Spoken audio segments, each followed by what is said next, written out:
Hi everyone, I'm Natalie Wan, a 28-year-old marketing executive at Thompson and Partners. Today, I want to share how my brother's wedding turned into a nightmare and uncovered years of toxic behavior within our family. Life hasn't been easy for us. When our mom passed away from cancer, I was 16 and my brother Lucas was 20. Dad worked 2 jobs to keep us afloat, so I stepped up to help raise Lucas. We became incredibly close during those years. Natally, I got accepted to Stanford. I still remember the excitement in Lucas's voice that day. Even now, I can feel the pride and determination I felt as I made the decision to use my college fund to pay for his education. No regrets. It was worth every penny to see him graduate. For a while, everything seemed perfect. Then Caroline Brooks walked into our lives. Lucas met her at a charity event, and I still remember our first dinner together at LeBlanc. So Natalie, Lucas tells me you're in marketing. How quaint, Caroline had said with a condescending smile. I suppose not everyone is cut out for the pressures of real estate. It was the first red flag, but I ignored it for Lucas's sake. Soon the subtle digs became constant. Darling, you simply must update your wardrobe. Those outlet store pieces aren't doing you any favors. Even my best friend Rachel noticed. Girl, did you hear the way she talked to you at the engagement party? Like being single is some kind of disease. And David, my colleague, raised an eyebrow after meeting Caroline at the office holiday party. Your future sister-in-law asked if I was your supervisor. When I said no, she literally rolled her eyes and said, "Figures."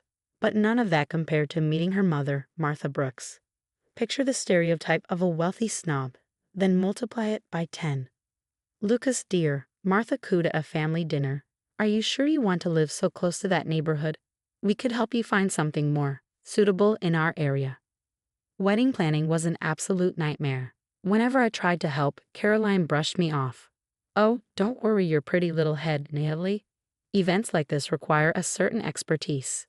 Then, at the engagement party, her brother James pulled me aside while the guests cheered a champagne toast. I'm sorry about how they're treating you, he said, his voice low and apologetic. They do this to everyone they think is beneath them. Thanks, but I can handle it, I replied, though my confidence was starting to crack. You should know what you're dealing with, he insisted. They ruined my best friend's career just because he dated my cousin and wasn't our kind. The worst part, Lucas didn't or wouldn't see it. Natalie, you're just not used to their way of doing things, he'd say. Caroline comes from a different world. Give her time. If only I'd known what was coming. The week before the wedding was brutal. Caroline found excuses to exclude me from every bridesmaid meeting, rescheduling without notice. Finally, during the rehearsal dinner, she delivered the ultimate blow. Oh, Natalie, didn't Lucas tell you? We had to make some last-minute changes to the wedding party. Too many bridesmaids would look cluttered in the photos. I turned to Lucas, hoping he'd defend me, but he looked away. Caroline, I said, trying to keep my voice steady. I'm his only sister. Darling, we've discussed this. My sorority sisters already coordinated their schedules. It's simply too late to change anything now. The wedding day came, and I plastered on my best fake smile. I helped Lucas with his tie, just like I had for his graduation. You look beautiful, Natalie, he said quietly. I'm sorry about the bridesmaid thing. Hey, I replied, forcing a smile. It's your day. Let's make it special. The ceremony went off without a hitch, but the reception brought the final blow. During the toasts, Caroline stood up, champagne glass in hand, her designer dress probably worth more than my rent. I want to thank everyone for coming today, she began, her voice dripping with sweetness. And a special thanks to Lucas's sister, Natalie, who's basically been the family servant all these years. Nervous laughter rippled through the crowd. My stomach tightened as she continued. I mean, who gives up their own future to serve others? No wonder she's still single, too busy playing mommy to actually build a life. The room fell silent. Hundreds of eyes turned to me. My cheeks burned as I sat frozen, humiliated and furious. Before I could process the humiliation, Lucas grabbed the microphone, his voice steady but seething. Actually, Caroline, let me tell everyone exactly what my sister did when our mom died. The room fell silent. Natalie gave up her college fund, every penny she'd saved since she was 12, so I could go to Stanford. She worked 3 jobs while finishing high school to help Dad keep our house. She's not a servant. She's the reason I'm standing here today. Caroline's face turned white. Lucas, darling, I was just joking. Lucas didn't let her finish. While you were spending daddy's money at prep school, my sister was helping me with calculus homework at midnight after her shift at the diner. She's not single because she was playing mommy. She's single because she puts others before herself. Something you clearly know nothing about. Caroline stormed out of the room, her white dress trailing behind her, while gasps and murmurs spread through the crowd. Martha shot up, waving her hands frantically. Everyone please, my daughter is simply overwhelmed. Natalie, dear, you know how emotional brides can get. Though really, airing family finances at a wedding is rather uncouth. Her attempt to spin the situation fell flat. Guests began shaking their heads, whispering about the scene they just witnessed. Later, as the reception wound down, James approached me in a quiet corner. He pulled out his phone, his expression grim. Listen to this, he said, pressing play. Caroline's voice filled the air, venomous and smug. Once we're married, we'll gradually phase her out. She's so clingy with Lucas, it's pathetic. Mom's already found us a house in California. Martha's voice followed. Perfect, darling. We'll make sure Lucas sees how his sister is holding him back. A few well-placed comments about her dependency issues should do it. I felt sick to my stomach, but oddly relieved.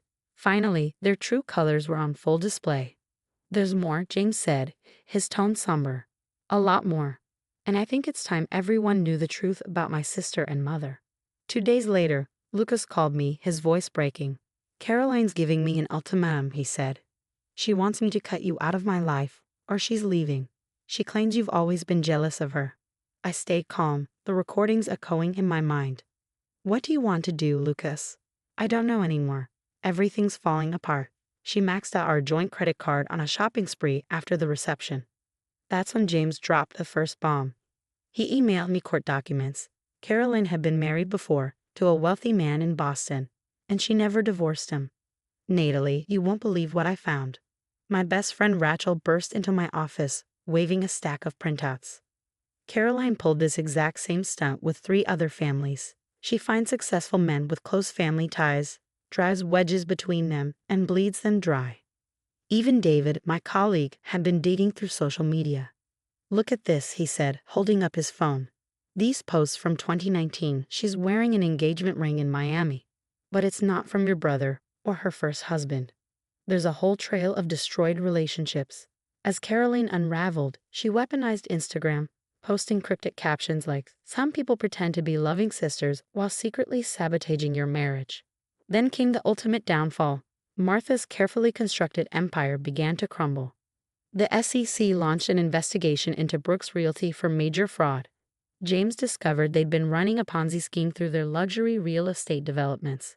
The feds are looking at everything, James told me over coffee. Mom's been cooking the books for years. Caroline knew, and she was using company money to fund her shopping addiction. Caroline's desperation peaked when she tried to gaslight Lucas about his own memories. Baby, remember how Natalie tried to talk you out of college? She wanted to keep you dependent on her. But her lies couldn't save her when her past caught up with her. Lucas received a LinkedIn message from Thomas Bennett, Caroline's ex-husband. Your sister called me. I should have warned you sooner, the message read. Caroline did the same thing to my family. First, she isolated me from my sister, claiming she was trying to control my life. Then she drained my accounts. She told everyone my sister was spreading lies about her. By the time Lucas realized everything Kate had said was true, it was too late. Caroline had already moved on to her next target. She hadn't even bothered to file their divorce papers. Lucas forwarded me the message from Thomas Bennett with a single line. I'm so sorry I didn't listen. I watched silently as Caroline's world crumbled around her. Her real estate license fell under review amidst the fraud investigation. Her once loyal social media followers turned against her as more victims stepped forward. But I didn't have to lift a finger. Karma was doing all the work. That night, Rachel came over with a bottle of wine. Girl, are you okay? Actually, yeah. For the first time in months, I feel like I can breathe. Sometimes the best revenge is letting toxic people destroy themselves. But the real satisfaction came later. The headline flashed across my phone. Brooks Realty CEO arrested in multi-million-dollar fraud scheme. Martha's mugshot was everywhere. Gone were the designer suits and her trademark superior smirk, replaced by an orange jumpsuit and smeared mascara. The fallout was swift and merciless. Thomas Bennett went public with his story. She was already married when she married Lucas, he revealed. Can you believe it? Whispers in exclusive country clubs turned into roars. Caroline's carefully curated image shattered like cheap glass. Then Lucas called me, his voice trembling. Natally, she took out loans in my name, credit cards, personal loans, everything. She forged my signature. I'm looking at almost $300,000 in debt. Caroline's final desperate move was as predictable as it was pathetic. Natalie orchestrated this whole thing. She ranted to anyone who would listen. She planted evidence, manipulated James, turned my own brother against me. Lucas's lawyer called it a slam dunk annulment case. She was legally married to someone else. The judge ruled. This marriage was never valid. And just like that, it was over. Caroline's social media meltdown was legendary. A 30-minute, unhinged rant accusing me of everything from theft to corporate espionage. The real estate board wasn't amused. Her license was revoked. 5 years flew by. Life moved on. I'm now the marketing director at a Fortune 500 company. My team's latest campaign just won an industry award. Dating? Sure, when I want to. But I'm not chasing it. My life is already full. As for Lucas, he found himself again. He met Sarah, a kind, grounded kindergarten teacher at a volunteer event. No drama, no designer labels, just real love. Their backyard wedding last summer was everything a wedding should be: simple, joyful, and heartfelt. Looking back, I sometimes wonder, what would you have done in my position? When Caroline hit rock bottom and sent that desperate message asking for help, would you have given her a second chance? Would you have believed she changed? Or would you have stood firm, like I did, knowing that some bridges are better left burned? Let me know your thoughts in the comments. Have you ever had toxic people come back into your life after karma finally caught up to them? Did you forgive them or stand your ground?